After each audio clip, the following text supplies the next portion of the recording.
semakin orang punya altar, semakin dekat dengan benda-benda yang berkaitan dengan Buddha, sifat-sifat luhurnya itu muncul.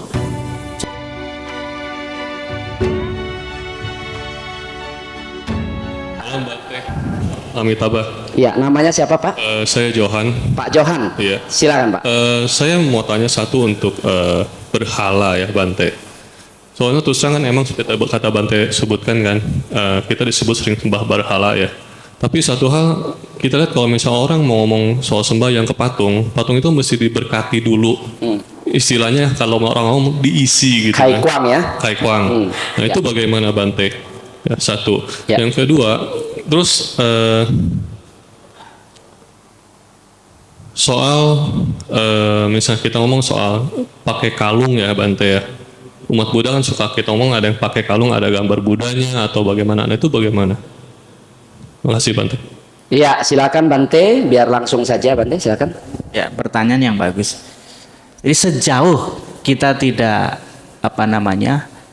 memiliki ketergantungan yang tinggi terhadap benda-benda itu, kemudian kita juga punya pengertian yang benar dalam memuja Buddha dalam bentuk patung ini, baik itu yang liontin maupun itu patung dalam altar ya. Selama kita memiliki pengertian yang benar bahwa kita itu dalam rangka menghormati ya, secara fisik.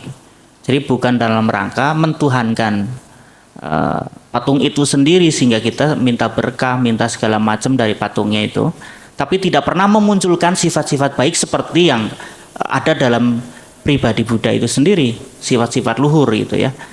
Mestinya kan semakin orang punya altar, semakin dekat dengan benda-benda yang berkaitan dengan Buddha, sifat-sifat luhurnya itu muncul. Jadi maksud dari pujaniya puja tadi, menghormati kepada yang patut dihormati, dalam hari ini benda yang disebut pujaniya watu, itu maksudnya ke sana sebagai jembatan supaya orang ingat dengan sifat-sifat luhur Buddha dan Bodhisattva tadi sehingga memunculkan sifat-sifat luhur dan melaksanakannya. Jadi selama seperti itu tidak menyembah berhala. Tetapi kalau tidak seperti itu, ya apapun bisa jadi berhala. Selama itu dipahami dengan salah. Ya. Jadi kalau kayak yang tadi Kai Kwang itu, itu hanya satu tradisi yang menjadi kebiasaan. Itu tidak harus ya, tidak mutlak gitu. Karena ternyata setelah di Kai Kwang nggak pernah disembayangi juga tidak akan dampak apa-apa, ya kan? Kembali ke saudaranya bagaimana memperlakukan dan bentuk penghormatan. Bahkan itu ada cerita Zen ya. Kalau ada di tempat yang dingin, katanya dikasih pertanyaan yang agak sulit. Di tempat yang dingin Anda cuma bawa patung satu, patungnya dari kayu. Patung itu patung Buddha. Apa yang Anda lakukan? Seandainya patungnya dibakar, apakah itu durhaka? Apa itu nggak menghormati Buddha? Ya. Kalau nggak dibakar Anda mati kedinginan. Yang solusinya harus dibakar. Dengan membakar itu bukan berarti tidak menghormati Buddha. Dan atau seandainya Anda menyimpan itu patung sampai Anda mati, bukan berarti Anda itu menghormati Buddha. Nah, ini kearifan kita harus muncul di sana. Jadi yang menyelamatkan adalah sikap bijaksana. Jadi Buddha mengajarkan Dharma untuk supaya kita dari tahap ke tahap jadi bijaksana ya. Oke, terima kasih. Ya, Pak Johan gimana Pak, bisa diterima? Masih kurang, itu bisa silakan. saya terima, tapi ada beberapa lagi yang ada ide ya katanya itu kalau misalnya patung udah di Kai Kwang ada kekuatan tertentu. Iya. Silakan Bante. Iya, jadi itu kembali kepada keyakinan dan kepercayaan ya. Tetapi bagi yang sudah melewati sih nggak masalah.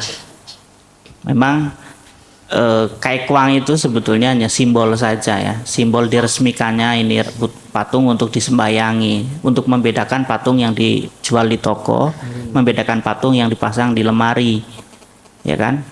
Jadi pada saat orang memiliki rasa hormat, dia dibuka jalannya, rasa hormat kita muncul, oleh karena memperlakukan patung yang untuk sembahyang juga beda.